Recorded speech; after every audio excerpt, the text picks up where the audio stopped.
Estamos de volta com mais Negócios na Pauta. Hoje nós estamos conversando aqui sobre algo muito importante para a economia mundial, o modal marítimo e, portanto, a infraestrutura portuária. O transporte marítimo é o modal mais antigo já utilizado pelo ser humano para exportação e importação. A sua representatividade para a economia nunca diminuiu, não é, Arthur? É isso mesmo, Dalva. Os preços do transporte aéreo e a capacidade de carga dos aviões são alguns dos fatores que reforçam essa representatividade econômica dos navios. E por isso manter a competitividade do modal marítimo é inclusive um dos motivos pelos quais as embarcações são cada vez maiores, mais modernas e eficientes. Então vamos voltar aqui a conversar com o nosso convidado, Hernani Muraro. Hernani, a gente acabou interrompendo o raciocínio do bloco passado. Estava falando da queda do volume de minério transportado pela ferrovia Carajás, que é talvez o corredor logístico mais importante aqui do complexo de Itaqui. Mas isso vai acontecer uma hora, né? E aí, como é que você vê o futuro disso? Aliado a isso, você tem o crescimento do Mato Piba. Já estamos aí com 25, quase 30 milhões de produção, está se prevendo daqui a 10 anos 50 milhões. O Tergram, você acabou de dizer que já ultrapassou em 4, 5 anos a meta, né? Como é que você vê isso? O que precisa ser feito de infraestrutura portuária e a nível de corredores logísticos também? Bom, o Maranhão ele tem, nesse cluster, 3 grandes portos, sendo 2 tupes. E quando a gente fala em tupe, a gente tem que lembrar da lei de 1993, que era a 8630, em que ela focava que o terminal privativo ele precisava ter carga própria, né? Então é por isso que a Ponta da Madeira ela é um terminal de minério, né? Por isso que Tubarão foca em minério. Por isso que a Alumar foca nas cargas voltadas aí para a alumina. Já o Porto do Itaqui é um porto público na concepção da lei, ou seja, ele é um porto multicarga. Quando veio a lei de 12.815 de 2013, a principal mudança dela foi o tupi ele não precisa ter carga própria. Detalhe, na lei anterior tinha tupi que não fazia carga própria. O Porto Pecém, por exemplo, é um tupi, apesar de ser uma concessão estadual. Existe uma jogada legal aí na utilização da lei. Mas o importante da nova lei é que abriu-se a possibilidade de qualquer investidor a procurar implantar o seu tupi. E aí vieram as opções de portos greenfield, ou seja, você tem esses 3 grandes brownfield e você tem as opções de greenfield. Então, assim que surgiu o porto da W Torre, que depois com os chineses virou Porto de São Luís, e agora tá com uma joint venture chamada Liga, com 2 Gs, né? Cujo um dos principais acionistas aí foi a Cosan. Ou seja, o Porto de São Luís hoje era um porto que era voltado para o grão e para o fertilizante e o layout dele voltou-se mais para o minério. Existem pelo menos outros 2 greenfields que eu tenho monitorado, sem falar do assunto gás. Só tentando esclarecer quem está nos ouvindo aqui, para a linguagem não ficar muito distante de quem nos ouve. Fazer umas traduções. Quando ele fala greenfield, ele está falando uma obra nova, um porto novo. Quando ele fala brownfield, ele está fazendo uma ampliação do que já existe. É isso. Muito bem. Para a gente trazer aqui ao vivo. O greenfield está no papel ainda, né? E a nova lei é dessa possibilidade de abertura desses projetos que ainda estão no papel, estão evoluindo, porque são projetos de capital de longa maturação, né? Você, exemplificando agora com a licitação do berço 98 da EMAP, um berço está na casa dos 250 milhões de reais implantado com equipamento, né? A Suzano acabou de fazer um berço mais especializado para ela, que é o berço 99 e tudo mais.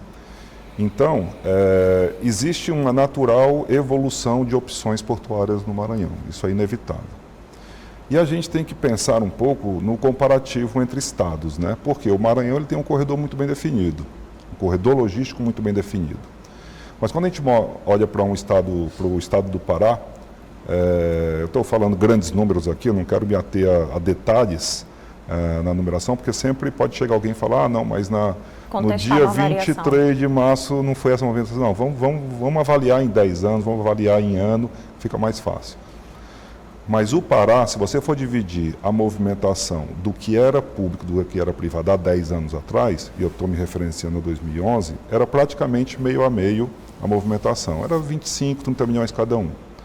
Hoje o Pará movimenta 80, sendo 50 nos portos privados e 30 nos portos públicos, né?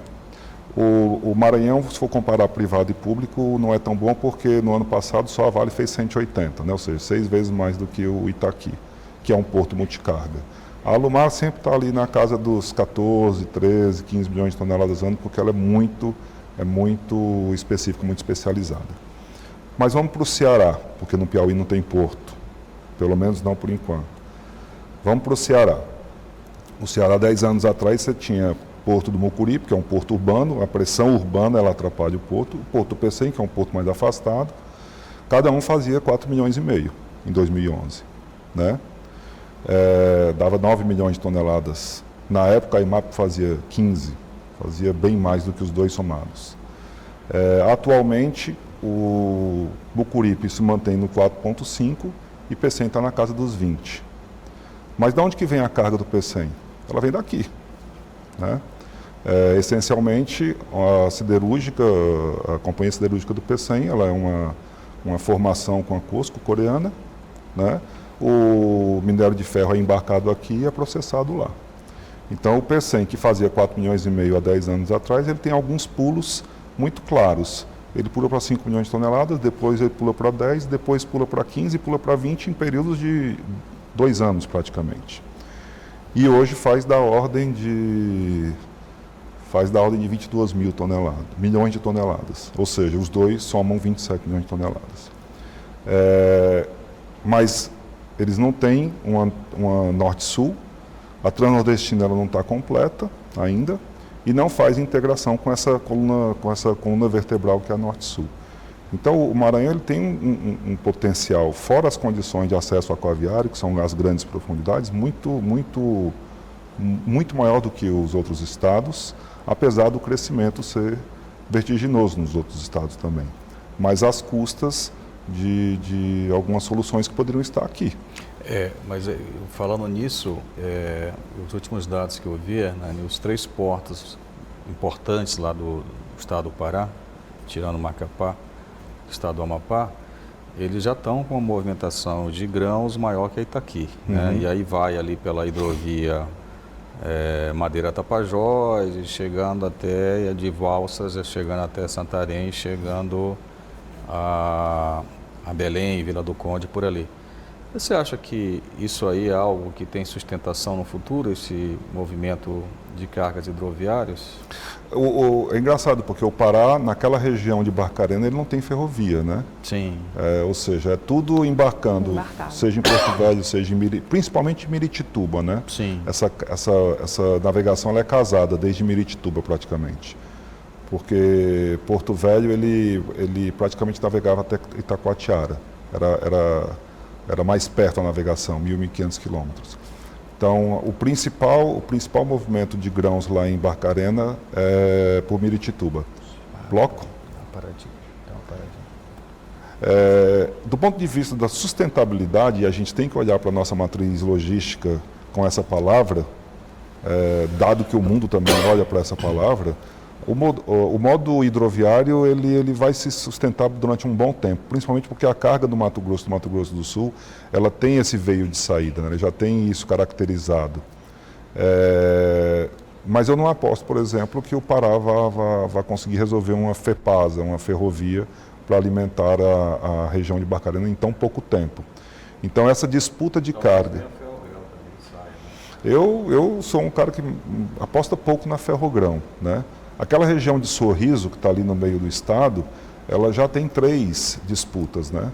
Ela tem uma continuidade da malha paulista, que seria com a Rumo, ela tem a FICO, que está sendo executado pela Vale, se interligando a Norte e Sul, e teria a Ferrogrão. Ou seja, você tem 2 grandes corporações com grande poder de alavancagem tocando projetos e um projeto que é Greenfield, mas ele depende de outras condições de financiamento. Além da questão ambiental, que é muito combatida, né? Sócio e ambiental e ainda atravessa a reserva indígena, né? Sim. Mas acompanhando a BR, a gente tem que levantar esse ponto também. Mas é aquela questão, você tem praticamente 3 acessos para uma região, para uma mesma região, que é essa região ali de Sorrisos e adjacências, né? 100, 200 quilômetros de distância. Olhando um mapa da chegada dessas ferrovias, você vê bem isso. Hernani, não há dúvida que parece que o crescimento da produção brasileira, tanto a parte de minério como a parte de grãos, né? Ela vem pressionando a infraestrutura. Ela vem crescendo muito mais rápido que a infraestrutura. E a saída pelos portos do Arco Norte deixou de ser uma alternativa para ser um imperativo, porque os portos do Sul também estão com um problema de capacidade. Como é que você vê que você vai se comportar nos próximos anos, né? Já que as produções não param de crescer, a gente estava comentando aqui que há um problema que a produção de minério da Serra de Carajás ela não tem crescido, tem até caído, mas a produção agrícola ela cresce sem parar, né? Como é que você vê isso? Bom, a melhoria da produtividade ela tem essencialmente dois vetores importantes. É a especialização, por óbvio, de pessoas, de mão de obra e de equipamentos. E quando a gente fala de especialização de equipamentos, a gente está falando de tecnologia, né? E nós somos um país que é muito importador de tecnologia, né? E nós... Um exemplo, os celulares que a gente carrega, os tablets que a gente carrega, eles são todos importados, mas num câmbio atualmente de 1 para 5.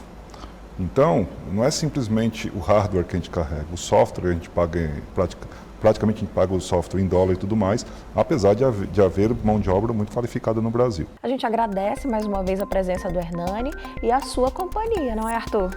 A gente fica por aqui. Obrigado pela sua companhia. O Negócios na Pauta é um oferecimento da B2O Partners. Todos os nossos programas estão disponíveis nas nossas redes sociais. É só seguir Negócios na Pauta. Até a próxima semana. Tchau!